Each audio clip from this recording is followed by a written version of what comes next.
Well then. Whoosh! This is, if I thought last week's was going to be controversial, well, I look forward to seeing you down in the coffee pot below. I look forward to hearing your opinion on this, because oh boy, where do I even start? I said at the end of the last video, oh boy, I hope the next weekend isn't a controversial one. It's nice and fun. We've got lots of lovely things to talk about. Well, we got lots to talk about. I'm not sure I class them as good things to talk about. Let's start on some positives. That's always a nice way to start. I think we were lined up for a great race. And I think it's a real shame it ended the way it did. Not the result, in the controversy. Because the controversy has clouded everything from this season. I'm talking the competition we had. I'm talking the actual fight for the championship, the tenseness, the tightness of the battle, the closeness of the two teams. All of the great things that came from F1 in 2021 are covered at the moment. Hopefully this passes and we can all look back on it in a slightly brighter light. But at the moment, everything is just covered. And like I say, covered in a dark cloud. Sorry to finish that thought. And as I said, I'm sitting here down here recording this now, just expecting a tirade of opposing opinions and anger and frustration down in the comment section, which is such a shame. I mean, part of me is like, well, at least people will comment on the video, but that's not the right, I don't want comments in that way. I want to be commenting and chatting with you guys to talk about the great things and how exciting it all is, not, well, have they just ruined the whole dang thing? Ugh, let's try and work through this in some sort of way, because I'm gonna try and save the elephant in the room till the last possible moment, trust me. But let's talk about qualifying first. This is my point. Qualifying was so good. It was so tense. Verstappen had to do the one thing he didn't do last time out, which was not crash. He absolutely blitzed that qualifying pole lap. Absolutely deserved it. Pulled 110 out of that Red Bull to steal what should not have been his pole position. A phenomenal drive from him, a phenomenal lap from him to get the pole and really get the crowd fired at home and at the circuit. Really get the crowd fired up for that race the next day. The Sunday race, we had it all. We had a brilliant showdown. Same points going into the race. The underdog of the weekend ahead of the favourite for the weekend, right? Now, whoever comes out on top in this race wins. That is it. I very briefly, I think, was fearful they were going to try and crash into each other. And I think the reason I say that is, it was of no benefit to Hamilton to crash into Verstappen, because on countbacks, he would have lost. So the only person who was going to pull that trigger was Verstappen. I was really hoping it wasn't going to win like that. And I'm very glad it didn't, because, annoyingly, that would have just shrouded the whole thing in all this rubbish and all this black mist, if you will, that just won't go anywhere and you can't seem to get rid of. So I'm very glad it was a clean start. However, that first lap incident was absolute tosh, okay? I agree, no further action, I agree. Was he pushed? Was he not? Irrelevant. He didn't keep the position, nothing needed to be done. However, to go into a corner with a 0.2 second lead and leave that corner after going wide and off the track and running off the circuit, to come out with it with a 1.2 second lead and for everyone to go, yep, that's fine. That's the lead he had before he went into that corner. That was bad call number one, in my opinion. I genuinely don't think it would have made a difference, right? I really don't, because I just think the Mercedes was too quick for Red Bull. And like I kind of alluded to last episode, Verstappen had to get in front and stay in front, and then I think they could have strategically maybe it would have been a great fight, because Red Bull would have totally been playing with strategy and Mercedes would have totally been playing with straight line speed and raw pace. I still think the raw pace would have won out, but at least it would have been a really interesting battle and a really, really tense fight throughout the entire 70 odd laps. I just don't understand how they didn't say, yo, all of that, you don't have to give the position back, but all of that advantage, that second advantage you just gained, how about we step off the gas a minute? Bring that back in, maybe, hun. Just level playing field. You got the faster car anyway. You're gonna run down the road in a minute anyway. Let's just make it look like we're having a fair fight, eh? So I was already off the bat disappointed with the race stewards for not. I didn't think Hamilton should have given the position back, no, but I do think he should have brought the gap down because that was absolutely ridiculous. Moving into the race then, because obviously Hamilton was ahead with the faster car, it just looked done, to be fair. Everyone was banking on something happening to even have a fight to potentially have anyway, because the Mercedes was too strong. There was nothing really that Red Bull could do. Like I said, Verstappen had put himself in the right place at the start, but not being able to hold that position off the start, the race was done. It was clear that the Mercedes had the faster car, they weren't closing in, and strategy wasn't really helping them. Red Bull tried a couple of clever things, tried to make it pay off for themselves, which let's talk about whether that did or not in a moment. Red Bull were doing what they could with what they had. They knew they didn't have the pace to catch the Mercedes. They knew they had to have something go in their favour to make all the cards fall their way. And lo and behold, whether you agree or not, it did. Well, sorry the rest of the top 10.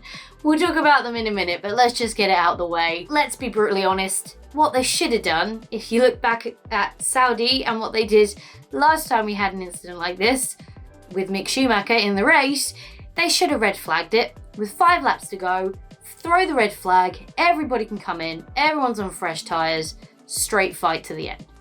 That's the fair thing to do.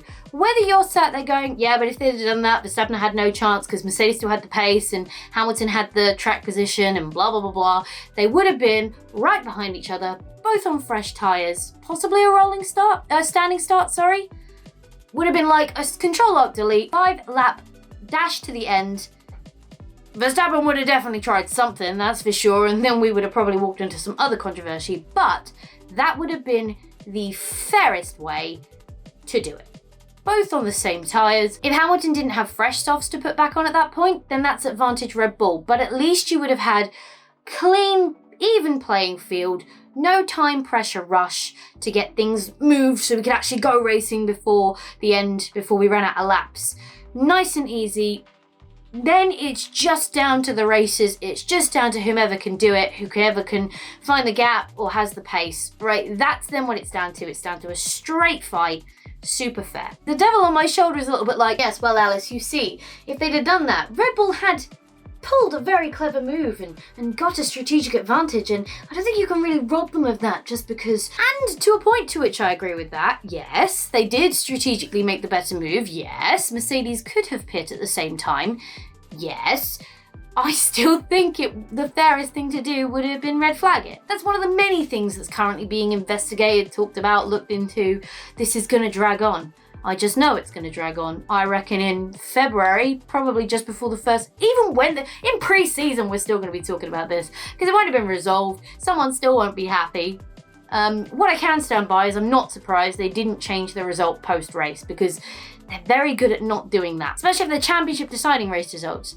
Unless they've got like very concrete evidence, they're very good at not changing them. And to be fair, it would have been really unfair to take the victory away from Verstappen when all he did was follow the orders of the race director, right? So the person you need to penalise is the race director.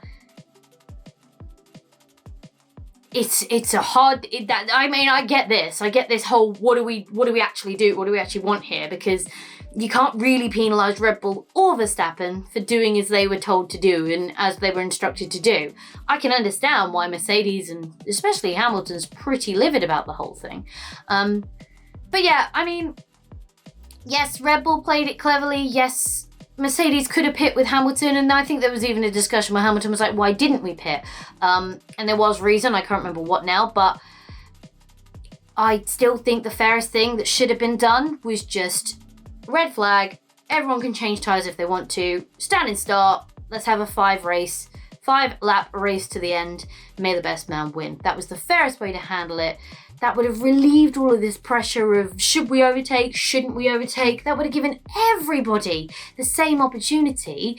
Sainz in third, didn't get a chance to take a shout for the podium. I don't think he would have. if I'm honest, I genuinely don't think he would have made an impact on the top two. Point stands, because they only let 4 cars through, he didn't get a chance to. To now play devil's advocate, I'm not sure I disagree with when they came to the conclusion that they weren't red flagging it. I don't think I disagree with the decision they came to, in that let's get rid of the cars in between the 2 championship contenders. Let's let them have a final lap shootout. I don't disagree with that decision. What I do disagree with is how we came to that decision. Because 20 seconds earlier, both Red Bull and Mercedes had been informed by Michael Massey, oops, I said it, that no cars were overtaking. And then 20 seconds later, and a load of handbagging from both Red Bull and Mercedes, mightn't we say, of course, of this isn't fair, this is not how it should be done, blah, blah, blah, blah, blah, blah, blah, blah. After that, we change the idea and we do something different. I mean, I'm from what I've heard, they're getting rid of that whole teams being able to talk directly to the race director, and I think there's maybe a case of buzz in, hi, we'd like to report that XX has just pushed us wide, okay, we'll look into it, buzz, done. And that shouldn't be a direct line to the team principal, race director, for sure. This is where we start to get into an issue of how much is this for the sport, or how much is this for the Netflix documentary series? Right, yeah, it makes for a great TV show to have all of this drama, but for a sport, it's destroying. It's diabolical. People don't like it. It's not fair. So, like I say, it's a really difficult situation in terms of, one, what do we even do here? What's the answer? What's the solution? You can't penalise Verstappen and Red Bull for following the rules. You can't have 2 champions, because that's just stupid. And if you look back over the rest of the season, if you're going to do it that way, well, who comes out on top then? Verstappen on countbacks. So, consistently over the season, I mean, the whole season's been up and down, to be fair. Maybe we'll do a full little video, kind of like a season wrap-up, to talk about some of these things in a bit more detail. Or maybe not, because, you know, I'm great uploading these on time. You know, it's just such a shame that it ended in this way with all this controversy, and I'm not sitting here talking about how great the season was and what epic fight we had to the end. Congrats to the winner. Congrats to Max Verstappen for winning his first Drivers' Championship, by the way. Super glad he's already decided he's running number 1 on the car, because I feel like it should be obligationary for the champions to run number 1. Just saying. I've missed it on the grid. That's not what we're talking about. We're just talking about all of this tosh, all of this rubbish that's got naffle to do with racing. Nothing to do with who was the better driver on the day, who had the better car, who played the better strategy. No, it's all about some BS decision that was made by someone. Enough said on that, I think. I'm sure you'll leave your thoughts and feelings. Again, as I said in the last one, please remember that the people you're interacting with, the people you're writing messages to, responding to, even me, there is a human behind that. It's not a bot, it's not a robot, it's a human with feelings, emotions, and opinions as well, and we are all welcome to agree and disagree with each other. Please do not yell at someone just for saying something that you don't believe in. Try and be smart, try and be sensible, try and be factual, try and have discussions, try and understand each other's point of view, right? Try and be nice to each other. We can have this conversation without yelling at each other, without it turning into Twitter. So please just be considerate when you are commenting, or if you decide to respond to someone's comment, just remember there is someone there behind the screen who wrote that message, and yelling at each other won't be tolerated. I will just remove things, and I don't really want to do that. As I said last time, I don't want to remove things from comments. I don't want to remove people from the comments section, but trust me, I will if I think you're bringing toxic behavior to the channel, because that's not what we're all about here. We're all about just having a good time, having a chat and discussing things we're all passionate about and have an opinion about. So please just remember there is someone on the other side of the screen. Be considerate when you're leaving comments, especially on these videos that are probably going to get a bit controversial. Somehow, Nicholas Latifi has been getting online hate for crashing into a wall. Somehow. I mean, I'm going to guess this is all spelled from Twitter, because that's usually where toxic stuff comes from. But somehow, the poor lad who drove into a wall unintentionally, gonna guess it was unintentional, is getting some form of backlash that somehow the decision by the FIA and the race stewards was his fault. I'd like to categorically put my line in the sand here. No, it wasn't. Naffle to do with him. When I saw him release his statement about having to disappear from social for a couple of days because the death threats were so much, I was gobsmacked. absolutely outstanding of the imbecilic behavior of some people. Please don't be those people. Be nice. These people are real humans that have feelings and emotions and don't drive into walls on purpose. They're elites in their sport. Let's be a little bit sensible. I mean, I'm not calling any of you out. Unless you did it, then I am calling you out. But if you didn't, this is just me categorically making a statement for Circuit the World. We don't agree with that. We don't do death threats over here. We don't do any of that stuff. We don't go calling out people who had an incident that had naffle to do with what came next. Not how we play the game here. Let's keep it nice and civil, shall we? Let's do a quick brief rundown of the rest of the top 10. Credible drive by Sainz, gotta be honest, didn't even realise he was up that high.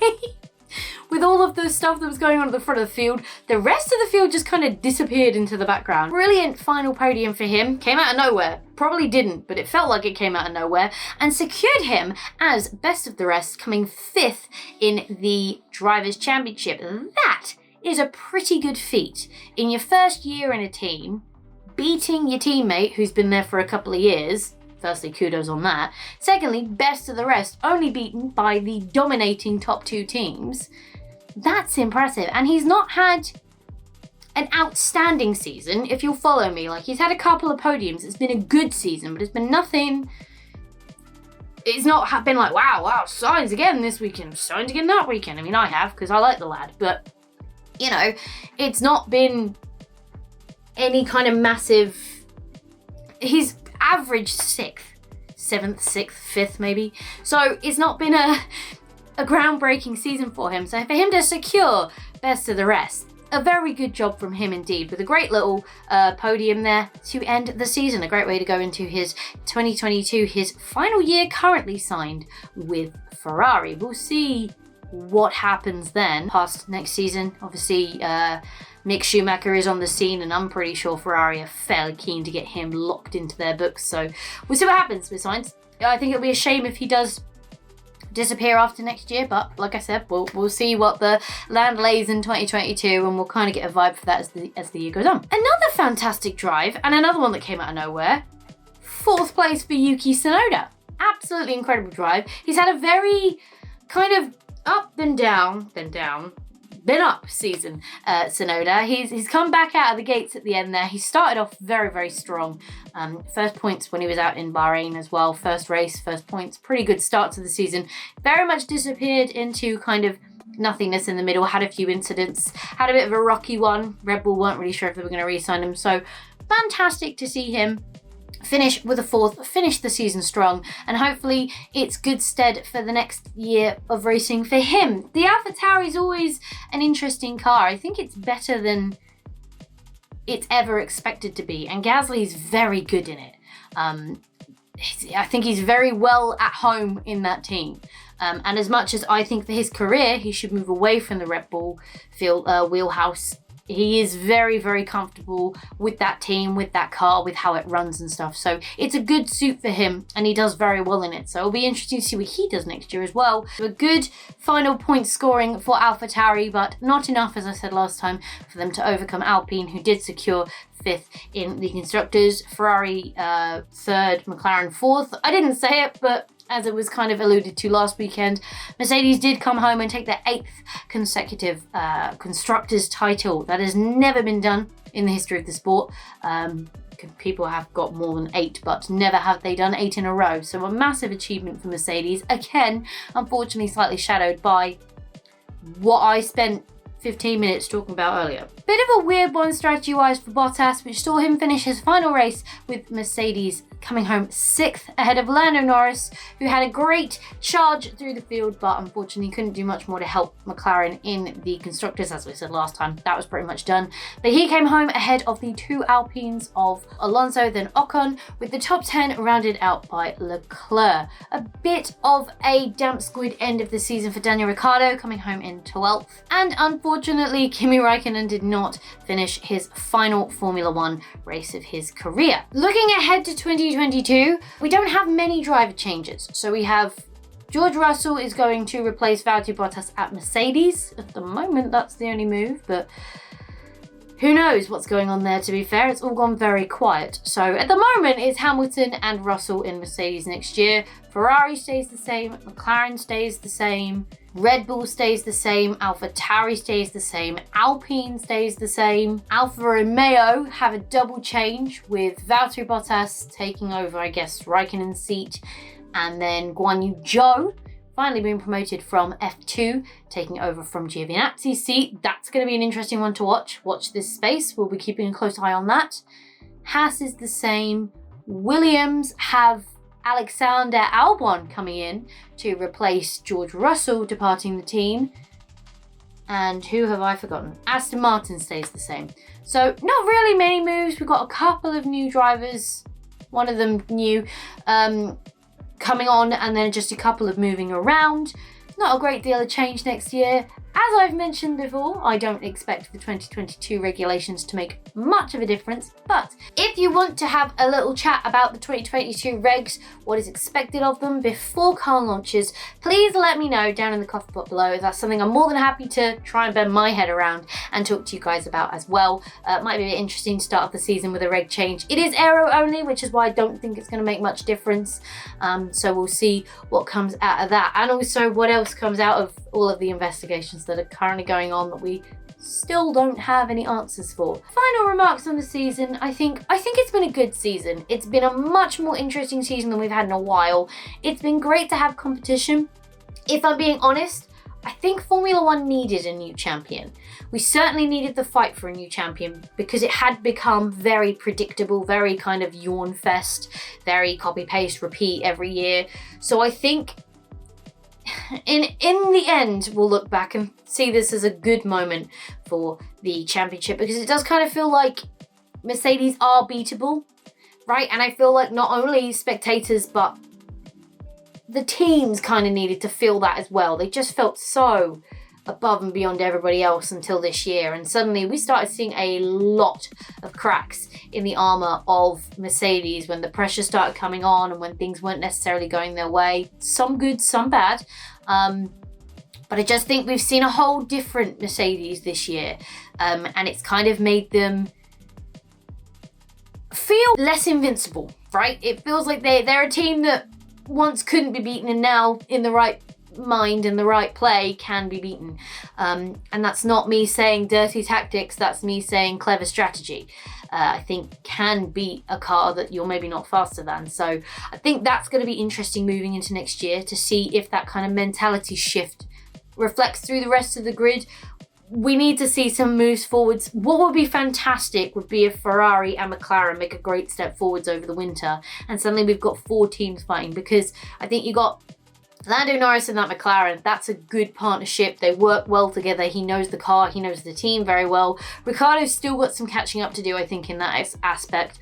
I think Ferrari, with both Leclerc and Sainz has shone through this year and really catching up to speed quickly, but I feel like Leclerc's maybe been a little bit demotivated with the fact that he's getting in a car and he knows probably the best he's going to get is 5th, but he's probably going to come across the line 7th, 8th, and he might qualify high, but it's unlikely he'll keep that position. And so he does feel a little bit like he's been a bit demotivated, in my opinion, this season. So hopefully a stronger Ferrari would see a resurgence in him, because I think he's a very good driver. And I think at the moment he's flying just under the radar because he's not got a car that can really fight. It's a real shame about him for Monaco this season, because I really think that would have been a time for him to really shine. Such a shame he couldn't even start the race and we didn't get a chance to see what he could potentially bring to the table there. I think those two teams coming forwards, the gap needs to be closed. It's been great that we've had Mercedes versus Red Bull, but I still think we need more. And you know, the one positive of the regulation change is that if it doesn't change too much, I mean, the engines are now frozen. So supposedly this is it now. This is the pace everybody has, and everything else now needs to be either done on the track or done in the wind tunnel. So we'll see kind of what effect that has as well on the field until 2025. So we've got a couple of years of a frozen engine now. But we need competition at the front, and I think if anything this season has proven that. It's proven that we need fighting at the front and we need less controversy. I'm happy they're taking away the communications between the team principals and the race director, because that was getting oh, it was just getting hysterical. It was ridiculous. It wasn't funny. It wasn't entertaining. You just wanted to tell both or all team principals to sit the hell back down because it wasn't their place. You don't have the managers of football teams running up to the ref in the middle of the game and going, I don't like the decision you just made. I'm going to stand here until you tell me why you've made that decision or you change your mind, right? You don't have that kind of access in any other sport. And I suppose that's unique to Formula One and to motorsport, but at the same time, too much. We haven't had it in the past. I don't think we need it now. We need more consistency in the rules. We need more competition at the front. We also need to stop penalising drivers for every single little thing. Let some things go. You know what I mean? I get the track limits because that is ridiculous, but if they're racing hard and one of the men's a bit wide, just let it go, okay? We just need to really rein back in how we're holding out penalties, I think. Keep them consistent because, geez, that's not been a thing for years. Consistency has been ridiculous from the race stewards in years. And that's partially because the race stewards and the race director, well, the race director doesn't, but the race stewards change every race. I think, consistency's never been a strong point, especially in the last 5 years, but this year's really brought it to head. So that's my 3 pillars looking into 2022. I hope for more consistent rules. Finally, I hope for more competition at the front and less penalising of the little things. That, I think, and we're on for a good one. You're going to have to let me know what your feelings are going into 2022 as well, because I know a lot of people are still very angry about what happened, right? And a lot of people still don't think it's fair and that something but what should be done, and that's completely fair enough. And I feel part of me is probably on there with you. I think this is the negative side of the Netflix effect, right? Yes, it's brought a lot of people into the sport and a lot of new fans, which is fantastic. But I don't think the problem's not the right word. But the thing about it is these things happen all the time in this sport. I'll go back to 2012. That championship decider was under controversy as well. But as Formula One, as kind of the fans, you just kind of not necessarily accept it and move on, but you just kind of deal with it. And I'm not saying that these things should be swept under the rug when they happen. Not at all. There's clearly a problem here that was brought to light in Abu Dhabi in the final few laps. There's a problem that needs solving, don't get me wrong. But I've seen so much, even still now, online of all of this boycott F1, don't want to watch this anymore, rah, rah, rah, rah. And it just screams to me people who kind of people that inexperienced in the sport. This is not me I'm trying really hard not to come across as a snobbish person here, but it just kind of screams like, there's obviously a way people expect this sport to be, and having come into it the way they have, they don't marry up. The shiny apple dramatic side of things that you see on Netflix is just not F1. There's so much politics going on behind the scenes. It's laughable. So it's just, I agree that something needs to be done and it definitely needs to be looked into, and we need to make sure it doesn't happen again in the future, because what happened, and for me to sit here as a spectator and go, well, this is how you could have done it and it would have been fair and you would have avoided all of this. To a point, why can I sit and do that? Why was it not done, right? So there's definitely something that needs fixing, but I think this whole wave of anger, and it's inflamed by social media, right? I mean, to be fair, look at me doing this. I'm a hypocrite now, saying what I'm saying. It's exactly what I'm doing. But it's such a difficult one, because yes, something needs to be done and something needs to be changed, but at the same time, let it go. But not completely. Do you get it? That's not making any sense. You know what? Let's carry this conversation on down in the coffee pot below. I'm sure you've got plenty to say. Thoughts, feelings, and otherwise on this race. There's still plenty to discuss, I'm sure. But like I said, please try and keep it civil down there. We are all passionate. We all love the sport. We all just want to talk about it. So let's try and just talk about it and not go for each other, because I will just remove the comments, guys. I'm sorry, but I don't want that kind of attitude and behavior on the channel. So I'm going to be quite blunt on this, because sitting here recording it now, I'm fairly confident while I'm walking into uploading it. So please be nice to each other. So I will see you down there, I am sure. But for now, thank you so much for hanging out with me today. It's been an absolute blast, as always. If you enjoyed this video, go show that like button some good old-fashioned love. And if you want to support the channel, go hit subscribe and ring that bell so you don't miss next time I upload a video. Stay awesome, and I will see you all in the next video!